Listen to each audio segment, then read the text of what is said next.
তো যখন এখন বাংলাদেশ ওয়ার্ল্ড কাপই খেলবে না, তো এখন ওয়ার্ল্ড কাপ তো আমারও বেসিক্যালি দেখতে ইচ্ছা করবে না। সাকিব তো একজন দেশেরই প্লেয়ার। সাকিব ওই যখন 5ই আগস্টে কী হয়েছে তখন তো সবাই দেখেছে সাকিব কোথায় ছিল, এবং সে তখন কানাডাতে ছিল, সে ম্যান অফ দ্য ম্যাচও হয়েছিল ওই দিন। না, প্রথমত খেলার যে বিষয়টা, এটা তো একটা ধরেন মানে একটা জিও পলিটিক্স বিষয়।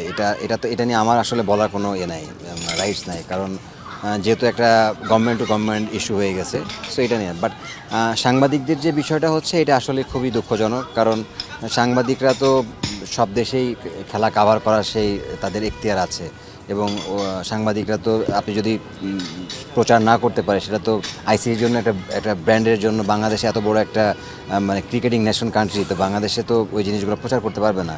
তো এই দিক থেকে আমি বলবো যে এটা খুবই মানে অনাকাঙ্ক্ষিত একটা বিষয়। এটা যদি দিয়ে থাকে তাহলে অবশ্যই ভালো, এবং এটাও ঠিক যে আপনারা যেহেতু যে ইস্যুগুলো নিয়ে আসলে এত কিছু হলো যে সিকিউরিটি রিজন, আমি সাংবাদিক ভাইদেরকেও বলবো যে আপনারা একটু সাবধানে থাকবেন যখন ইন্ডিয়াতে যাবেন। কেন পারছি না সেটা তো ভালো বলতে পারবে আইসিসি, সেটা তো আমি বলতে পারবো না। বাট এটা হওয়া উচিত ছিল, যেহেতু আমার মনে হয় যে ডাবল স্ট্যান্ডার্ডটা না রেখে সব জায়গায় একই রকম হওয়া উচিত, যেক্ষেত্রে সবাই এ কথা বলছে।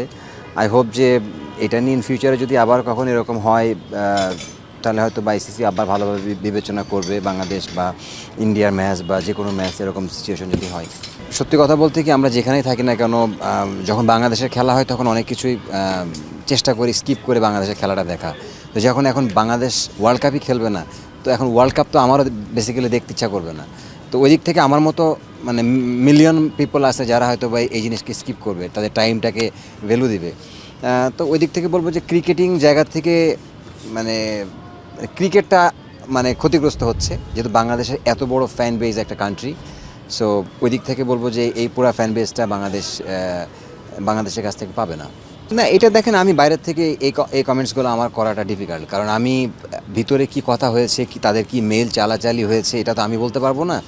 বাট এটা ফ্রম দ্য বিগিনিং যখন স্টার্ট হয়েছিল ইস্যুগুলো, তখনই আমার মনে হয় যে এক জায়গায় বসে যদি আমরা সমাধান করতে পারতাম, হয়তো বা সিনারি ডিফারেন্ট হতো।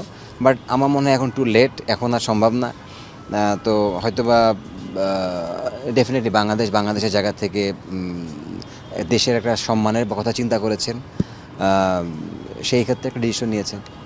অসম্ভবের তো কোনো কিছু আমি দেখি না আসলে। যখন শুরু হয়েছিল, সাকিব তো দুবাই পর্যন্ত চলে এসেছিল, এবং তখনও কিন্তু মানুষজন ওইভাবে জিনিসটা রিয়্যাক্ট করে নাই যে সাকিব বাংলাদেশে আসবে। সাকিব তার আগে পাকিস্তানে খেলেছে, সাকিব তো একজন দেশেরই প্লেয়ার। সাকিব ওই যখন 5ই আগস্টে কী হয়েছে তখন তো সবাই দেখেছে সাকিব কোথায় ছিল, এবং সে তখন কানাডাতে ছিল, সে ম্যান অফ দ্য ম্যাচও হয়েছিল ওই দিন।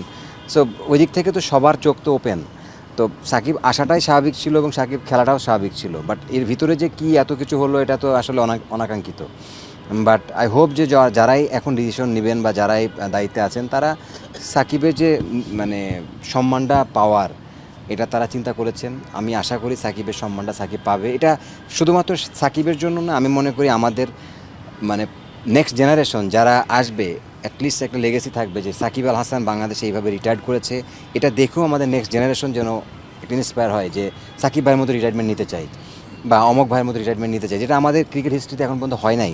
তো আমি মনে হয় যে এটা আমাদের ক্রিকেট নেশন কান্ট্রি হিসাবে এটা করা উচিত, যে একটা ভালোভাবে একটা রিটায়ারমেন্ট দেওয়া উচিত একজন।